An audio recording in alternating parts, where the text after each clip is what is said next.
Good day mga ka-farm lahat. Ayan, so new property po tayo today. Ang location po nito is Calawag, Quezon mga ka-farm lahat. So ang sukat po ng property, 8,000 square meter. Ano? So bali, ang frontage po ito sa Alsada, it's almost 100 meters po. Ano? Ayan, so bali ito po yung barangay road niya. Nasa ngayon ay off-road pa, pero sa unahan naman po nito ay cemented na po. Ano? So bali ito lang po yung sa ngayon hindi pa cemented. So yun mga ka-farm lahat, dito po magmumula yung property sa nyug na to. Babaybay po yan dyan. Ayan, so 8,000 square meter to mga ka-farm lahat. Ayan, so babaybayin po natin yung frontage nya. Ayan, so pasok naman po dito ang 4 wheels. Kahit mababa ano. Ayan, so accessible naman po ito puntahan. Even bios mga ka-farm lahat, pasok po yun sa property. So medyo madamo lang yung frontage nya. Pero ang kagandahan po dito, ayan. So takaran po yung nyug dito mga ka-farm lahat, kababaan pa. Mamaya papasukan po natin yan. Dito lang po tayo mag-start. Sa source ng kuryente mga ka-farm lahat, ayan, may poste po ng kuryente sa lugar. Ayan, may poste ng kuryente, kaya no worries po. Ano, sa tubig naman, deep well po mga ka-farm lahat, kasi yung property is for farm. Sa ngayon, hindi pa po siya abot ng nawasa. Kaya deep well po yung pwede natin gawin. Ayan, or puso, yan. So, pwede po tayo maghukay and then pwede natin yung ipam. Simple ng buyer namin na nakabili dyan, nagbutas lang sila. Gumawa sila ng hukay and then pinapump na lang po yung tubig. Ano. Ayan. So, accessible naman po ito puntahan and then may street light na rin po sa property. Ayan, may poste po ng kuryente. Ayan. Yun mga ka-farm lot, almost 80 to 90% po flat lang yung area nya. Ayan.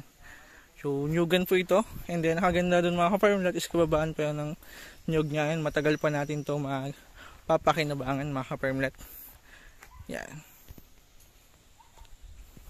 So yun, flat land po ito. Yun lang mga ka-farm lot, medyo masukal yung property. The reason why kaya binibenta ng may-ari hindi na po maasikaso. Ano? Pero ang kagandahan dito, kababaan pa po ng nyug nya. Ayan, kung mapapansin nyo, medyo masuka lang. Kaya hindi natin makita yung mga pagitan nya. Pero napakabilis lang po linisin yan. Mabilis lang yung linisin mga ka-farm lot. And then sa tao po na maglilinis, walang problema. Kasi dito sa Quezon, kalimitan po yan po talaga yung trabaho nila. Ano po, so maglinis. Ayan, mabilis lang po linisin yan. Ayan, kababaan po ng nyug dito. Hindi nakagandahan, flat land po yung area nya. Ayan, so hindi lang natin yun ako na mga ka-farm lot, napakaganda po nito pag nalinis. Ayan, kitang-kita mo po yung mga boundary ng property and then yung mga pagitan niya. Ano? So, kulang lang po ito sa linis mga ka-farm lot. Ayan, pag nalinis natin yan, ako na-imagine ko po. Kasi last time, may nabenta po ako same nito na property. Ayan, so ganito rin siya kadumi. Pero kababaan yung nyug. Yun, nung nalinis mga ka-farm lot, napakaganda po ng property. Ayan, kasi kitang-kita mo na yung mga pagitan niya. And then nakagandaan po dito, after natin malinis, pwede nyo po yung alagaan ng baka, kambing. Ayan, para at least mapanatili po natin yung pagiging Carabao grass ng property mga ka-farm lot. Ayan, kababaan pa po ng nyug dito. I think it's almost 10 to 15 years pa lang po ito. Ayan, so mga 15 years pa lang po ito, possible. Kababaan pa siya. Ganda. Pasukin po natin yung loob.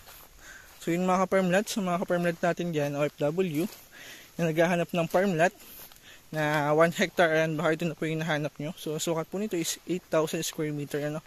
So kulang lang po ito ng 2,000 square meter sa 1 hectare. Ayan. Ayan, so malapit din po ito sa dagat mga ka-farm lot. 30 minutes lang po, 25 to 30 minutes lang po ang distance ito sa dagat ng Kapaluan mga ka-farm lot. So white sand po yan. Ayan, kung mahilig kayo magdagat at may kids po kayo, naku, mag-i-enjoy po yun dito. And then malapit lang po ito sa school ng elementary. Ayan, kung may kids po kayo, pwede rin natin yung enroll. Ayan, 90% flat land po yung area niya mga ka-farm lot. Ayan. Ayan na. So medyo madamo lang talaga. Ayan, kung mahilig ka mag-alaga, magtanim. Mahilig ka magtanim mga ka-farm lot at mag-alaga ng hayop, tamang-tama po ito. Ano? Yan, so pwede tayo magtanim ng fruit bearing trees, kakao, santol, lansones, rambutan. And then nakagandahan dito, may kawain po sa loob ng property mga ka-farm lot. Gusto mo magtayo ng kubo or house, nunid na po natin bumuli ng kawayan. Ayan, may kawayan na sa loob ng property, kaya kung gusto mo magtayo ng bahay na kawayan or kubo, yan, tamang-tama po ito. And marami pong kawayan sa loob ng property. And kung gusto mo naman mag-alaga ng hayop, pwede tayo mag-alaga ng baka, kambing, baboy. Pwede rin sa baboy po at least 20 to 30 heads. Pwede yan. 50 to 100, mga 100 po pataas. So need na po natin yung zoning permit mga ka-farmlat. Ayan.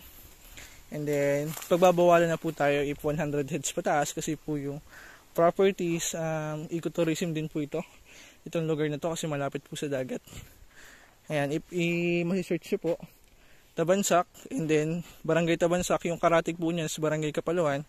Ayan, so yun po yung dikit sa dagat mga ka-farmlat. Ayan, napakaganda po ng dagat dito. And nakagandahan dito, if mabili natin yung property at mahilig kayo magdagat, napakarami pong pwedeng puntahan. Dito kasi kung papansin nyo po sa Google Map, palibot po ito dagat. Ayan, ang Calawag, Quezon. So marami po dito pwedeng puntahan. And then kung familiar po kayo sa sikat na dinadayo sa Calawag, yan po, Pulong Pasig. Pulong Pasig, White Sand Bar mga ka-farmlat. Ayan, isa po yung dinadayo dito sa Calawag. White Sand po yan at same po ng Boracay yung buhangin dyan mga ka-farmlat. Same ng Palawan. Napakaganda po niyan. Pwede nyo rin pong i-search sa Google Map, sa Facebook mga ka-farmlat. Lalabas po yan. Pulong Pasig, Calawag, Quezon. Ayan, so nasa gitna po yan ng dagat. So isla po yan. White Sand mga ka-farmlat. Napakaganda. Ayan. Kung ang hanap mo po retirement plan, at the same time, investment na rin. So napakaganda investment po ng property. Kasi yearly, nagtataas po ang value niyan. Lalo na po if nagkakaroon ng development sa lugar. So tamang-tama po niya ito. Tapos sa likod dito mga ka-farmlat, may binibenta po din ng 3 hectare farmlat. Ayan, so pupuntahan din po natin. Inner lot po siya, pero nyugan din po, same din po nito. Ayan. So, dala pa ba yan kaya ton? Ito na yung 3 hektarya. Ito na yung 3. Wala doon, parto. Okay, so magkadikit lang Ito dala na yan. Kabila. Ayan, so bali nandito po tayo ngayon sa 3 hectare farmlat naman mga ka-farmlat. Ayan. So magkaratig lang po ito. Ang kagandahan dito mga ka-farmlat, if bibilihin natin yung 3 hectare, bilhin na rin natin yung frontage niya, yung 8,000 square meter para at least tabing kalsada po yung property mo. So kasi po ito inner lot. Yung 8,000 naman po square meter is yun po yung front, bali tabing kalsada po yan. Kaya kung bibilihin natin yung harap and then yung likod, so magiging isa po yung property mo, magkakaroon ka ng access sa likod, sa likod yung likod ng property. Ayan. So plati din po ito mga ka-farmlat, almost 90%. Flat land po yung area niya. Yan, lahat ng matataas niyo. Sa atin. Ayan, may malaking puno po ng mangga sa loob ng property. Ayan, ito may kawayan din. Ayan.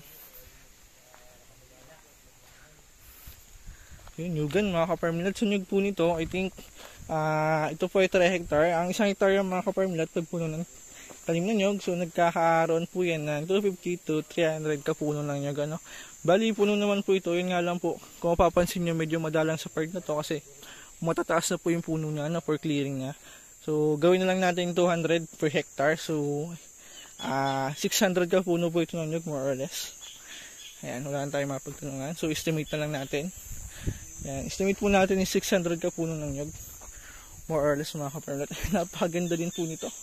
Flat land, ayan. So ganda. Kung mahilig ka magtanim mga ka-farmlat, ayan, tamang-tama po ito. Then pwede tayo mag-alaga ng hayop. So sa baka, tamang-tama po ito mga ka-farmlat. Pag nalinis natin yan, pwede tayo mag-alaga ng baka, para maging ganito po yung lupa niya. Carabao grass, napakaganda po ng property. Pag ganito ang lupa. Anda mo, ayan. So Carabao grass po ito. Yan. So ito medyo madala ang nyug niya. Tingnan kasi matataas na po for clearing na. Kaya pwede natin gawin dyan, i-clearing yung property. So pwede po natin taniman ng nyug ulit or taniman po natin ng pork bearing trees. So pwede natin taniman ng kakao, santol, lansones, rambutan. Marami po tayong pwedeng gawin. Ayan. So maganda po ito ninyo is crafted mga ka-farmlat. Ayan. Kasi 3 to 5 years namumunga na po. Ayan. So dito medyo madalang yung nyug niya mga ka-farmlat. Medyo upland na po ito. Dala pa to kaya ton. Ayan. 1,000,000 na per hectare. Ayan. Balik naman mga ka-farmlet ay binibenta rin, kaya lang medyo mataas na. 1,000,000 na po per hectare. Ayan yung part na yan, pero maganda. Maganda siya. Kaya lang hindi na natin kukunin. Kasi medyo mataas na. Dito lang. Hanggang dyan lang. Anong sukat yan kaya ton? Parang may git lang ito. Mahigit 2 hektare tapos 1M na per hectare. Ah, okay. So baka naman mababawasan pa natin. Yan o, ganda-ganda ninyo pag Ganda rin. pababaan. So yun mga ka-farmlet, 1M daw per hectare nito. Ayan, so baka mababawasan pa natin ano. Ayan. So 2 hectare ito, kaya ito na no? Ayan. So maganda rin po ito, magkakadikit lang. Ayan. Ito, malaki ito. Ito. So yun mga ka-farmlet, baka matatawaran natin na at least 1.5. Oo. Ano? So yun, pipilitin natin, pipigil natin seller. Ayan, so ganda. Platted po itong area na ito mga ka-farmlet. Ayan. And then kababaan pa rin po ng nyog. Almost 90%. Flat po itong property na to. 80 to 90% mga ka-farmlet. Ayan, so 1M daw po per hectare. Tatawaran natin. Baka kaya natin makuha na at least 1.5 ano po. So maganda naman po yung property. And then i-develop yung daan. So possible naman po na makapasok ang sasakyan ano. Bali ito po yung kalsada niya. From Barangay Road. Yan. So pasok naman po ang 4 wheels dito mga ka-farmlet. Yan. Bali ito po yung daan niya. So pasok naman po ang 4 wheels ano. So i-develop lang. Ubuan ako ha. Oh, yan. Ganito. Kababaan ng nyug po nito. Wow. Pinasalubong agad sa atin.